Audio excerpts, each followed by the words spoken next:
প্রায় ১.৫ যুগ ধরে আমাদের জনগণ ভোটাধিকার থেকে বঞ্চিত ছিলেন। তারা আজ আসন্ন নির্বাচনে তাদের ভোটাধিকার প্রয়োগ করার জন্য উন্মুখ হয়ে আছেন। আগামী ফেব্রুয়ারিতে সুষ্ঠু নির্বাচন অনুষ্ঠানের বিষয়ে অভ্যুত্থানের সপক্ষের রাজনৈতিক দলগুলোকে অবশ্যই ঐক্যবদ্ধ থাকতে হবে। তা না হলে জাতি এক মহাবিপদের সম্মুখীন হবে। এই সম্পর্কে আমি আগেও একাধিকবার আমার আশঙ্কা প্রকাশ করেছি। ফ্যাসিবাদের বিরুদ্ধে 2024-এর জুলাইয়ে মৃত্যুর মুখোমুখি শির উঁচু করে দাঁড়িয়ে দেশবাসী যে ঐক্য গড়ে তুলেছিল, আমরা জীবিতরা যেন অল্প স্বল্প ভিন্নমত ও লঘু বিবাদে জড়িয়ে তার মর্যাদা ক্ষুণ্ণ না করি।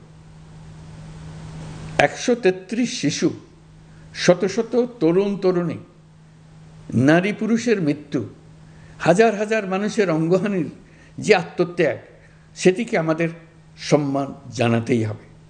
25 বছরের ওয়ারেন্টিযুক্ত দীর্ঘস্থায়ী দরজা প্রোটেক্টর, আধুনিক ও মজবুত দরজা।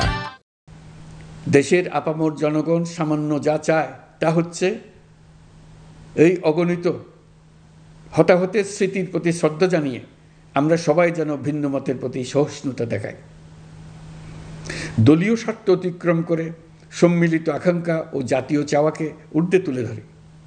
তাই আমি আশা করি আমাদের এই সিদ্ধান্ত জাতির বৃহত্তর স্বার্থে রাজনৈতিক দলগুলো মেনে নেবে। একটি উৎসবমুখর জাতীয় নির্বাচনের দিকে জাতি এগিয়ে যাবে। এর মাধ্যমে আমরা নতুন বাংলাদেশে প্রবেশ করব।